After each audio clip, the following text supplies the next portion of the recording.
I never thought my life would unravel because of a piece of paper, but that's exactly what happened on a random Tuesday in March. The letter was sitting on my desk when I arrived at the bakery, tucked beneath a stack of invoices I'd left to process the night before. My name is Mallory, and until that morning, I thought I had everything figured out. The family bakery my brother Ethan and I ran was thriving. My marriage to Luke was comfortable, if not exactly passionate. And I had finally mastered our grandmother's impossible-to-replicate chocolate croissant recipe. But that letter changed everything. Someone close to you isn't who they appear to be. Watch the numbers. They don't lie. The message was typed and signed except for a single L at the bottom. My first thought was that it was a joke, maybe one of our employees playing a prank. But something about it made my stomach twist. I was still staring at it when Ethan walked in, carrying the scent of fresh bread and coffee with him. "Earth to Mal," he said, waving his hand in front of my face. "The morning rush starts in 20, and you're sitting here like you've seen a ghost."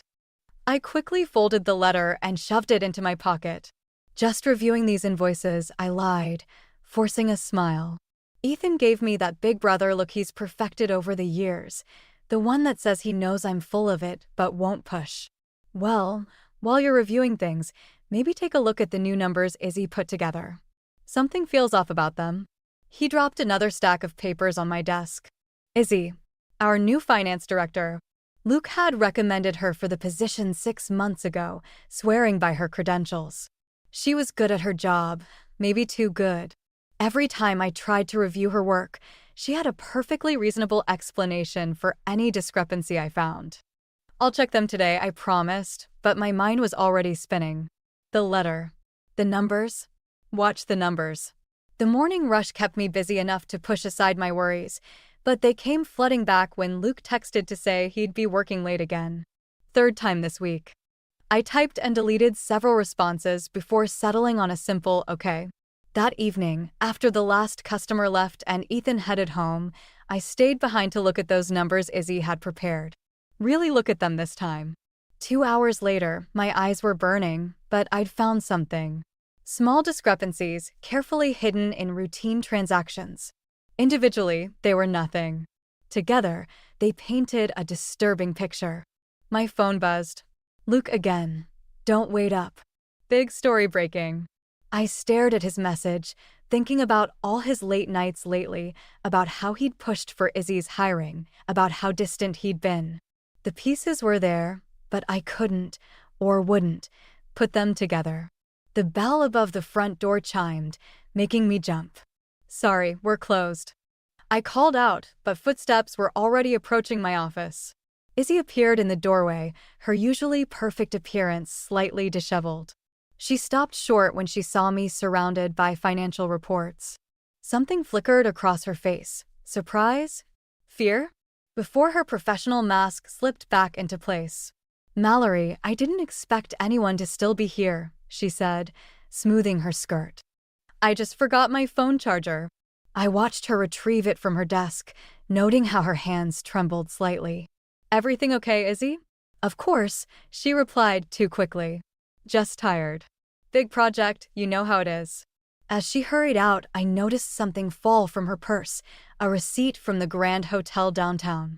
The same hotel where Luke said he was meeting his sources for his latest story.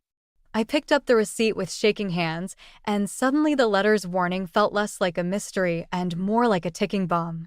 Whatever was happening, I had a feeling my comfortable life was about to explode. That night, I made 2 decisions. I would hire a private investigator. And I wouldn't tell anyone, not even Ethan, until I knew exactly what I was dealing with. Sometimes the people closest to you are the ones you need to watch the most carefully. The next morning, I couldn't look Luke in the eye as he rushed through breakfast, claiming another early meeting. I watched him dump his coffee in the sink, barely touched, and noticed how he checked his phone 3 times in 2 minutes. When had this become our normal? "You're working too hard," I said, trying to keep my voice casual. "Maybe we should take that weekend trip to the coast we talked about?" Luke paused at the door, his hand already on the handle. "Can't right now, Mel. Big story breaking. Maybe next month?" He was gone before I could respond, leaving behind only the fading scent of his cologne and another hollow promise. At the bakery, Ethan was already in full swing, charming the morning regulars with his usual easy banter. But I caught him watching Izzy through the office window, his smile fading whenever she walked past. "Something's not right with the new contracts," he said later, cornering me in the storage room. "Luke's friend isn't as brilliant as he claimed." I nearly dropped the bag of flour I was holding. "What do you mean?" "Izzy's restructured our supplier agreements. Says it'll save us money, but—" He ran a hand through his hair, a nervous habit from childhood. "The terms are weird, Mal. Like they're designed to fail." Before I could respond, Izzy appeared in the doorway. "Oh, sorry to interrupt," she said, though her expression suggested she wasn't sorry at all. "Mallory, could you sign these? They need to go out today." She held out a stack of papers. "I'll look them over first," I said. Something flickered in her eyes. "They're time-sensitive. Luke said you'd be fine with them." "Luke doesn't run this bakery," Ethan cut in, his voice sharp. "We do." The tension in the room was thick enough to cut with one of our bread knives. Izzy's perfectly maintained smile cracked just slightly before she recovered. "Of course. Take your time." She turned on her heel and left. "Since when does Luke approve our paperwork?" Ethan asked quietly. I shook my head, remembering the hotel receipt. "I need to tell you something," I started, but my phone buzzed. A text from Luke, "Working late again. Don't wait up." Ethan read the message over my shoulder and made a disgusted sound. "You know what? I know a guy. Private investigator. Used him when I thought Jenny was cheating during my divorce." "Was she?" "No. But at least I knew for sure." He squeezed my shoulder. "Sometimes it's better to know, Mal, even if the truth hurts." That evening, I stayed late again, digging deeper into our accounts. The numbers were like a puzzle where all the pieces looked right but created the wrong picture. Small discrepancies, clever redirections, all pointing to something bigger. I was so absorbed that I didn't hear Luke come in until he spoke from the doorway. "You're working too hard." I nearly jumped out of my skin. "Jesus, Luke. What are you doing here? Can't a husband surprise his wife?" He smiled, but it didn't reach his eyes. "Brought you dinner." He held up a bag from my favorite restaurant. As he set up the food on my desk, I noticed a smudge of lipstick on his collar, coral pink. The same shade Izzy wore. My stomach churned. "Actually, I'm not hungry," I said. "And I have a lot of work to finish." "Come on, Mal. When did you become so distant?" The irony of his words hit me like a slap. I wanted to scream, to demand answers, to ask about the lipstick and the hotel and all the late nights. Instead, I said, "I could ask you the same thing." He stiffened, then checked his phone. Again. "Look, if you're going to be difficult, I'll just go. Some of us have real work to do, not just playing with family recipes in a bakery." The dismissive tone, the subtle dig at the business my grandparents had built, something snapped inside me. "Yes," I said coldly. "You should go. I'm sure your work is waiting." After he left, I pulled out the business card Ethan had slipped me earlier. Marcus Lee, private investigator. My hands shook as I dialed the number, but my voice was steady when I spoke. "I need your help uncovering the truth about my husband."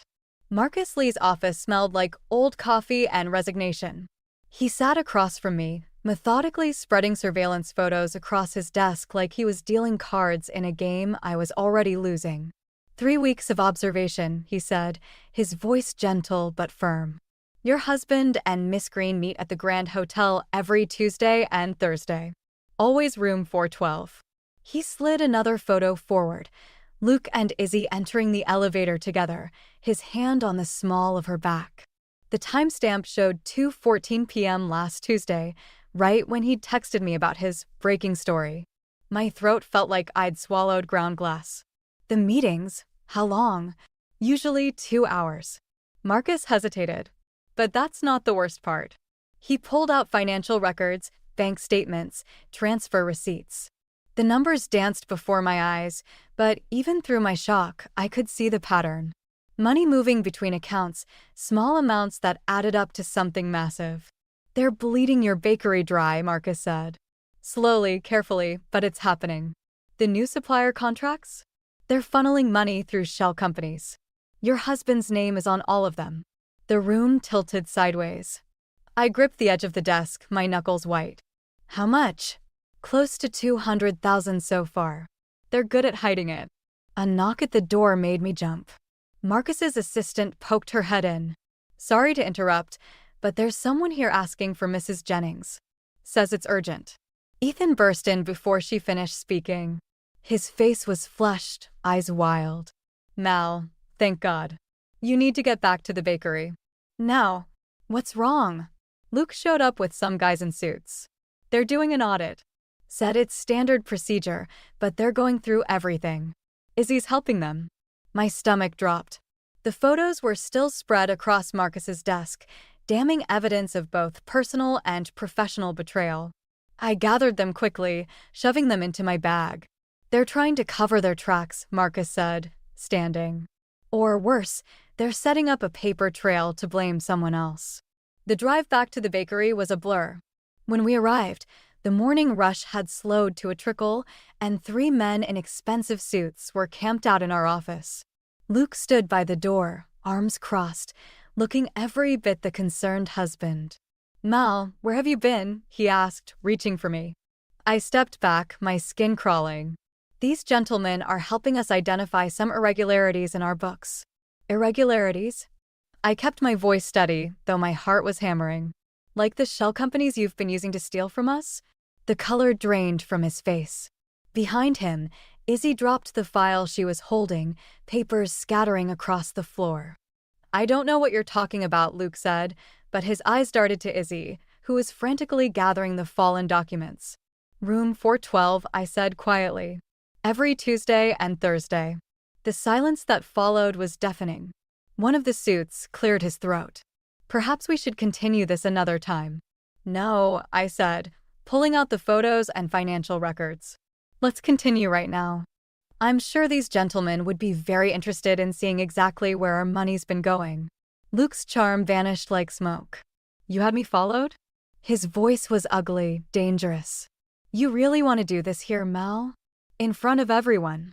Better than doing it behind my back, like you've been doing everything else. Izzy suddenly straightened, her face set. It wasn't supposed to go this far, she said. Luke promised no one would get hurt. Shut up, Luke snapped, but Izzy kept talking. He said it was just business, that the bakery could afford it. But then he wanted more and more and… Luke moved toward her, but Ethan was faster, stepping between them. Touch her, and you'll regret it.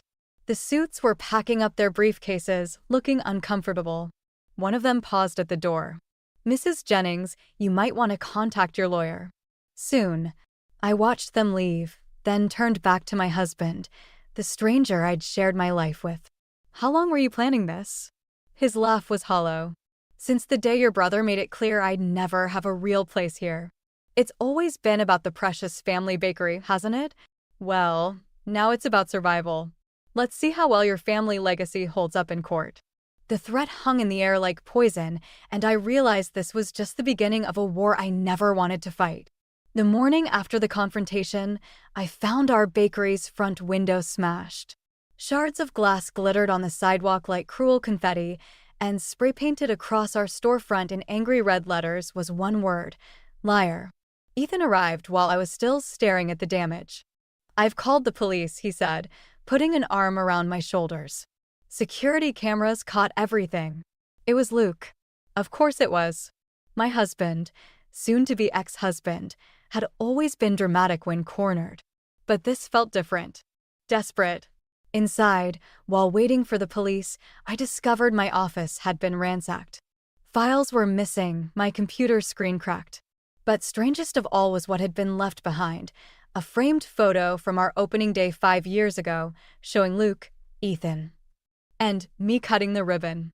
The glass was broken, and Luke's face had been carefully scratched out. Mrs. Jennings? A quiet voice made me turn. Izzy stood in the doorway, looking smaller somehow without her usual professional armor. I need to tell you something. About Luke. About everything. Before she could continue, Marcus appeared behind her. Maybe we should all talk somewhere more private. We gathered in the back office. Me, Ethan, Marcus, and Izzy. The morning sun streamed through the windows, casting strange shadows across our faces as Izzy began to speak. "Luke didn't start this," she said, hands trembling around a cup of untouched coffee. "He was recruited. There's someone else, someone bigger behind it all." "Who?"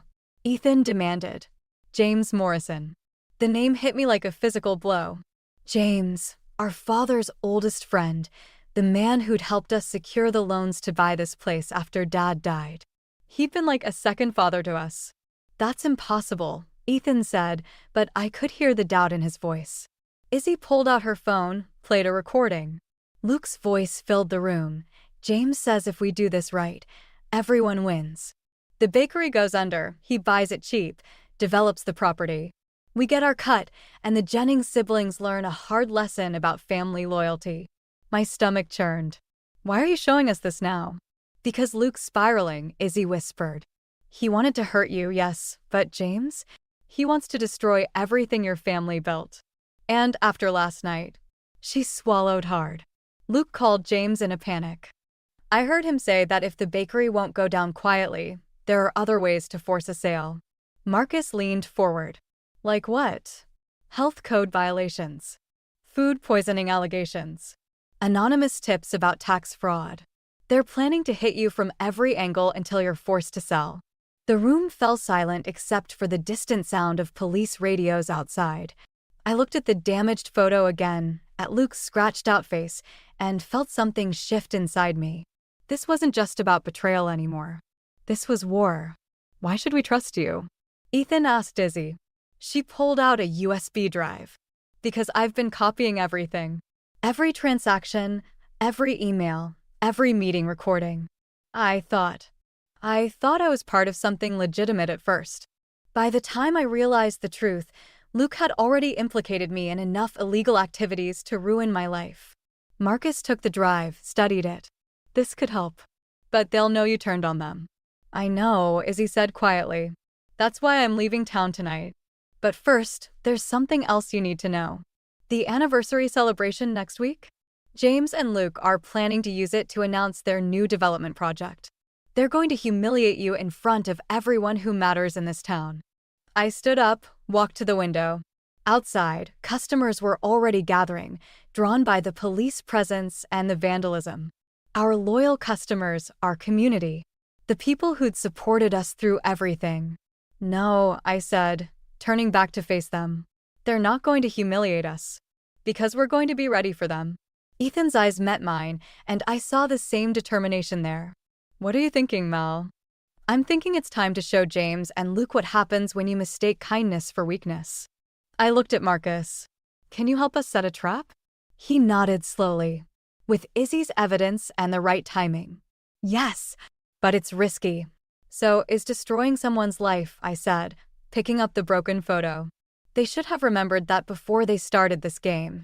3 days before the anniversary celebration, I found James Morrison sitting in our kitchen, drinking coffee with Luke like nothing had changed. Like they hadn't tried to destroy everything my family had built. "Mallory," James said warmly, standing to embrace me. I let his arms wrap around me, fighting the urge to recoil. "We've been discussing solutions to this unfortunate situation." I caught Luke's eye over James's shoulder. My husband looked exhausted, haunted even, but there was something else there, a glimmer of triumph that made my skin crawl. "Solutions?" I kept my voice neutral, remembering Marcus's warning, "Let them think they're winning." "The development project could save this neighborhood," James said, settling back into his chair. "Your parents would have understood that sometimes progress requires sacrifice." The casual mention of my parents sent a surge of rage through me, but I forced myself to sit down. "Tell me about this project." As James launched into his pitch about luxury condos and boutique retail spaces, I noticed Luke's hands trembling slightly around his coffee cup. He'd always been a terrible liar when cornered. "We're prepared to be generous," James continued. "Above market value for the property, plus a consulting position for both you and Ethan in the new development." "How long have you been planning this?" I asked, watching Luke flinch at the question. James's smile never wavered. "Sometimes opportunities present themselves at unexpected moments." "Luke mentioned your financial struggles." which you engineered, I cut in, unable to help myself. The temperature in the room seemed to drop. James's smile turned sharp. Careful, Mallory. Accusations like that could be problematic, especially given the recent health code complaints. My phone buzzed. A text from Marcus. Documents secured. Health inspector confirms attempted bribe. Moving to phase 2. I need time to think, I said, standing up. And to discuss this with Ethan. Of course, James replied smoothly. But don't take too long. These opportunities have a way of disappearing, sometimes along with everything else. After they left, I called Ethan. They took the bait. Marcus just called. Said the health inspector recorded everything. James tried to bribe him to shut us down. I started gathering ingredients, my hands moving automatically through the motions of our grandmother's chocolate croissant recipe. Baking had always helped me think. Mal? Ethan's voice softened. Are you sure about tomorrow night? Once we do this. They're going to announce their project at our anniversary celebration either way, I said, measuring flour with perhaps more force than necessary. Might as well make it memorable. Luke called me, Ethan said quietly. Tried to convince me to talk you into selling. Said things could get ugly if we don't play along.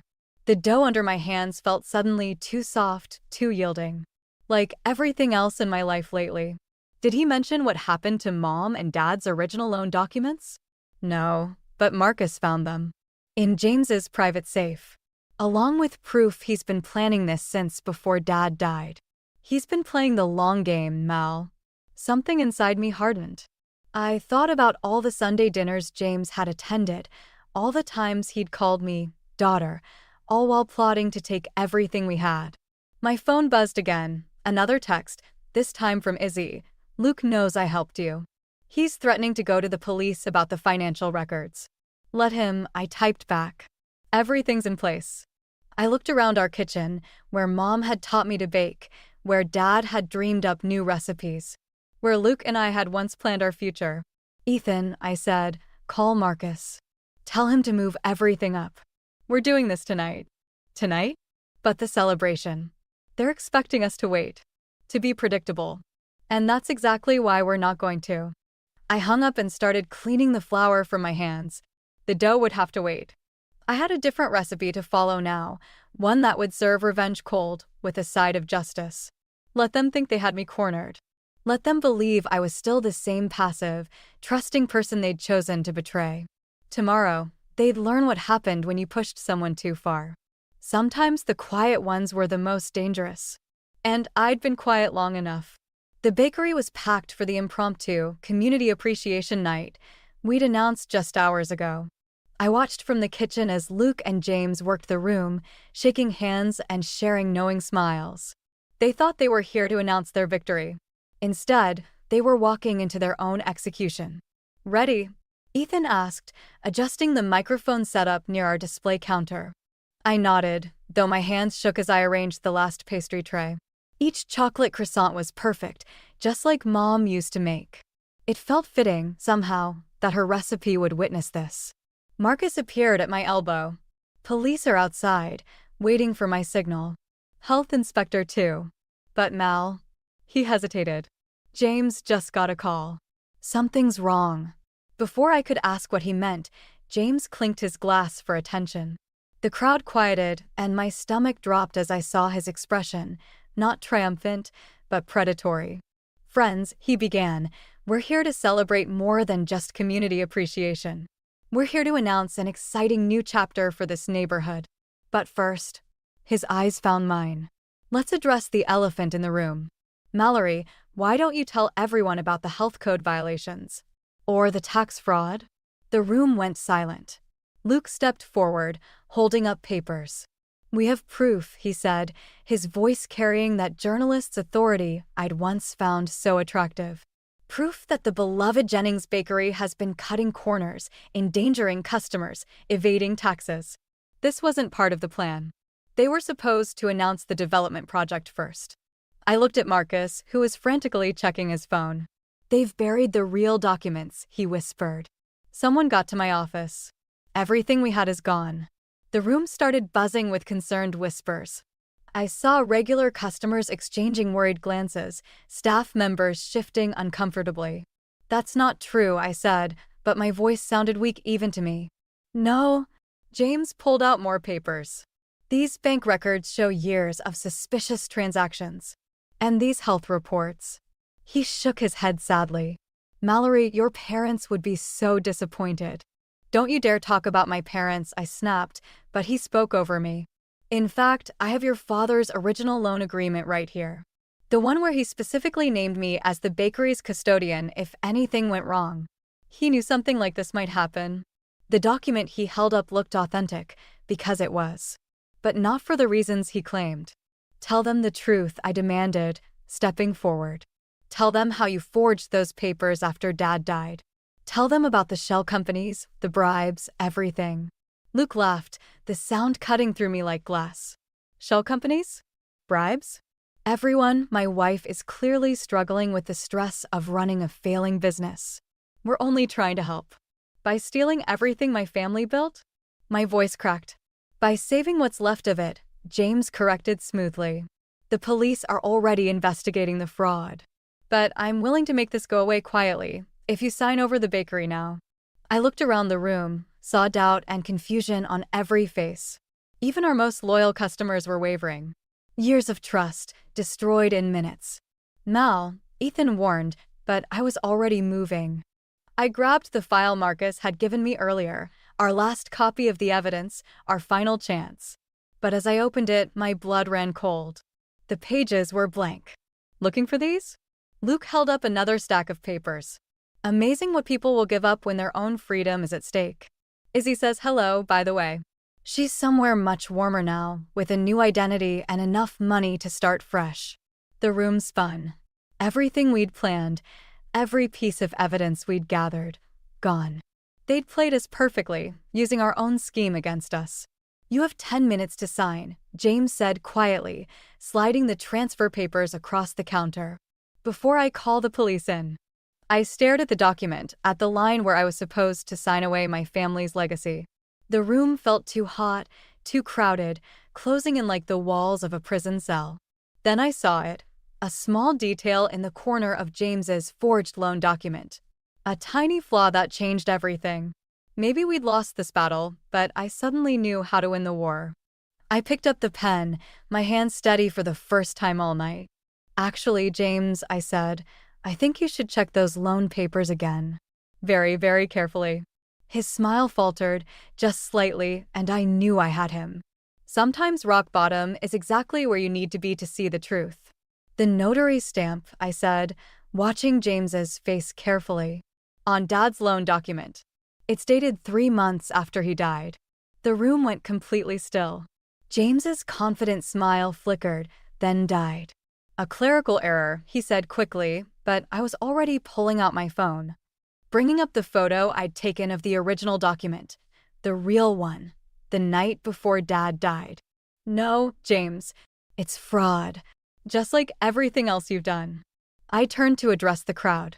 My father never signed custody of this bakery over to anyone. James forged that document after Dad died, just like he forged health code violations and fabricated tax records. Luke stepped forward, but Ethan blocked his path. Careful, my brother warned. The police outside might be interested in those bribes you tried to pay the health inspector. You have no proof, Luke snapped, but his voice wavered. Actually, a new voice called from the back, they do. Izzy pushed through the crowd, looking nothing like the polished finance director who'd fled town. I didn't go to somewhere warmer, Luke. I went to the FBI. James lunged for the documents on the counter, but Marcus was faster. Those blank pages, he said, holding them up. Decoys. The real evidence is already with the authorities, including the recordings of every meeting where you planned this. You really should sweep your office for bugs more often, I added, watching James's face turn ashen. Luke's journalist instincts kicked in. He started backing toward the door. I had no idea about the forgery, he said quickly. James told me the development project was legitimate. Save it for your cellmate, Ethan cut in. The FBI has your emails. All of them.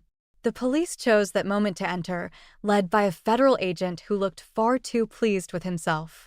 James Morrison? Lucas Turner? You're both under arrest for fraud, conspiracy, and attempted extortion. As they were being cuffed, James turned to me, his mask finally cracking. Your father was weak, he spat. He would have lost this place anyway. I was doing you a favor. My father, I said quietly, taught me that patience and loyalty matter more than quick profits. That family isn't just about blood, it's about trust. I picked up one of Mom's chocolate croissants. He also taught me that the best revenge, like the best recipes, takes time to perfect. The crowd parted as the police led them out. Through the window, I could see reporters gathering, drawn by the commotion. Tomorrow, Luke's name would be in the headlines, but not the way he'd planned. Izzy approached me cautiously. I'm sorry it took me so long to do the right thing. You did it when it mattered, I said. That's what counts. As the excitement died down, Marcus pulled me aside. There's something else you should know, he said. That warning letter you received? The one signed L? I wrote it. I stared at him. What? James destroyed my family's business 20 years ago, the same way he tried to destroy yours. I've been tracking him ever since, waiting for a chance to expose him. When I heard about your bakery, he shrugged. Sometimes justice needs a little push. I thought about all the pieces that had led us here, the letter, the investigation, even Izzy's conscience. Each one a necessary ingredient in a recipe for justice. Ethan joined us, throwing an arm around my shoulders. So, he said, what now? I looked around at our bakery, at the familiar walls that held so many memories. At our customers who were already lining up again, showing their support with their presence. Now, I said, we bake. We rebuild. We remember that sometimes the things that try to break us end up making us stronger instead. And Luke. I watched through the window as my soon-to-be ex-husband was placed in a police car. He wanted headlines. Now he'll get them. The morning light was starting to stream through our windows, catching on the display cases and making everything glow. Another day was beginning, and for the first time in months, I could breathe freely. Sometimes the sweetest victory isn't in destroying your enemies, but in surviving them. In proving that what they tried to break was unbreakable all along. 6 months after Luke and James's arrests, I stood in our kitchen, teaching a group of at-risk teens how to make my mother's chocolate croissants.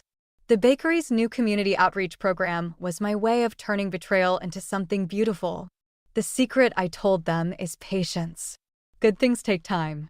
Through the window, I could see Ethan chatting with customers, his easy charm unchanged by everything we'd been through.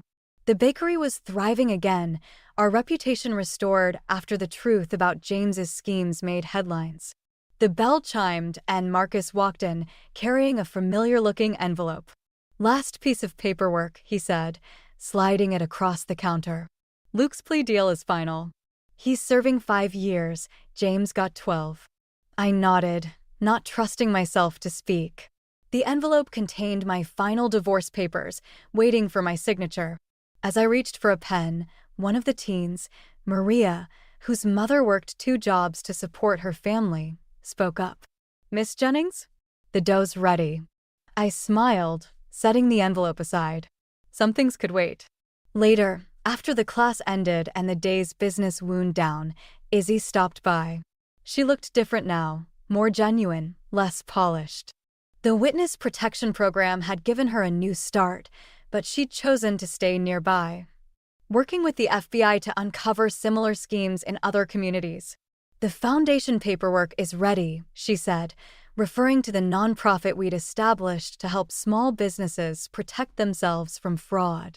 And you'll never guess who called asking to make a donation. Who? Luke. From prison. Says he wants to make amends. I thought about that while closing up, remembering how revenge had tasted less sweet than I'd imagined. Justice had mattered more, and healing most of all. The next morning, I arrived early to bake, just like always. But today was different. Today marked 1 year since that anonymous letter had appeared on my desk. Marcus was waiting outside, looking uncomfortable in a way his usual confident demeanor never allowed. There's something else you should know, he said. About why I helped you.